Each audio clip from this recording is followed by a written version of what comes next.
We are continuing to follow breaking news. Amari Cooper is headed to the Buffalo Bills after a trade with the Cleveland Browns. Here is how Cooper has fared in Cleveland this season as you take a look at his numbers. Maybe we'll see some of these numbers rise with a new quarterback, a new situation. It has certainly been quite the day for trades if you are a wide receiver. Let's bring in one of the guys on the Fantasy Football Today podcast, our fantasy expert, Dave Richard. All right, Dave, I'm over here trying to take all the notes you guys have made before we even get this news with our lineups. Now we get Amari Cooper in Buffalo. He'll play against the Titans on Sunday. Is he a must-start in that game? He's a must-start moving forward. There's no question about it. He's getting a humongous quarterback upgrade going from Deshaun Watson, who arguably is the worst quarterback. He's played terribly this year, to Josh Allen, who's one of the best. And boy, does Buffalo need somebody like this in their passing game. We're talking about a wide receiver who's a great route runner still, kind of leaving a little bit behind this season because he has 6 drops on 53 targets. But here's the thing, Haley. On those 53 targets, 17 of them were off target or miscommunications. Either way, 32%, that's the number, uncatchable.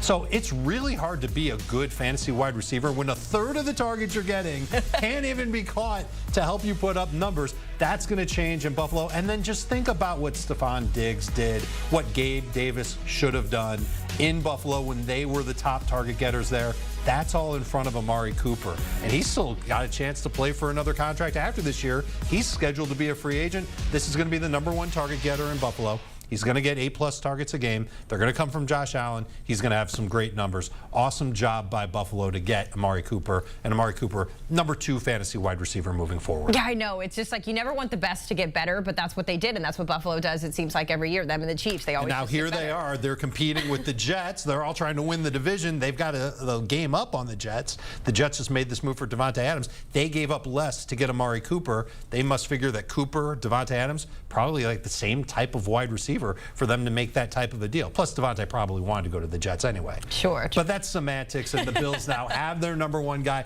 And hey, Davante with New York, he's not necessarily the #1 guy. He's going to get targets like he's the #1 guy. Amari Cooper is going to be the #1 guy for Buffalo. Yes, that's like music to fantasy owners, especially when we just saw his numbers up there. It hasn't been as productive. Yeah, that was bad music to fantasy managers' ears when he was in Cleveland. Now it's this orchestra playing right now. Let's talk about maybe some potential bad music for some of those other Buffalo receivers on the roster, Khalil Shakir, Keon Coleman, even the tight ends, I should say, both Dawson Knox and Dalton Kincaid there. How does this impact them? It hurts them negatively because now they don't have the chance to be the #1 target getter. There might be a game here and there where they are. I still think Dalton Kincaid is going to be a must-start fantasy tight end, but now you kind of know what to expect from him. Somewhere in the neighborhood of 9 to 11, 12 PPR points per game. Dawson Knox, forget about it. He's not going to matter. Marquez Valdez-Scantling, I don't even know why he's on the graphic.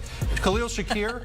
We have to be fair, Dave. He could be a bye-week replacement at wide receiver. Obviously, this downgrades Shakir, but he's going to stop seeing tight coverage. So will Kincaid. That's the other nice thing about this is Amari Cooper's going to come, and now defenses have to play a little bit more straight up against Buffalo, and that's bad news for those defenses because Buffalo can do so many great things. Maybe this actually brings out better efficiency from Khalil Shakir and Dalton Kincaid. But those are the two. Keon Coleman, I think you're going to see him on the waiver wire in a bunch of leagues now. Redraft leagues, not dynasty leagues. Yeah.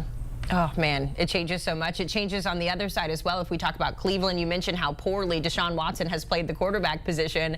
Amari Cooper gets out of that situation, but it leaves us wondering, Jerry Jeudy, what should we do with Jerry Jeudy? I don't know if you can feel good starting any pass catcher in Cleveland. Maybe David Njoku. This is me skipping around Jerry Jeudy, and I know that some of those numbers, I guess they're okay, and I guess his targets are going to go up, but I'm sure he's got a high rate of uncatchable targets as well. And this offense, just until it's over for Deshaun Watson, going to be hard to trust him. I'd love to talk about what Jerry Jeudy could be with Jameis Winston, but that's going to be a Kevin Stefanski doesn't want us to. He doesn't want to do that, but he would be a boom-bust wide receiver in that type of a situation. But until that happens, Judy's going to be on fantasy benches, maybe even on the waiver wire.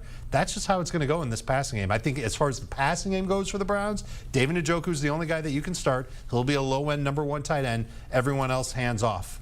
All right, let's talk about the run game then. Some positivity with Nick Chubb coming back. Is that something that fantasy owners are going to want to lead into? They're hoping so. Let's just put it that way. Fingers crossed on Nick Chubb coming back and being the old version of Nick Chubb. He's coming back from a devastating knee injury, and you know what? I think he's got a chance to play this week. I would have expectations really, really low.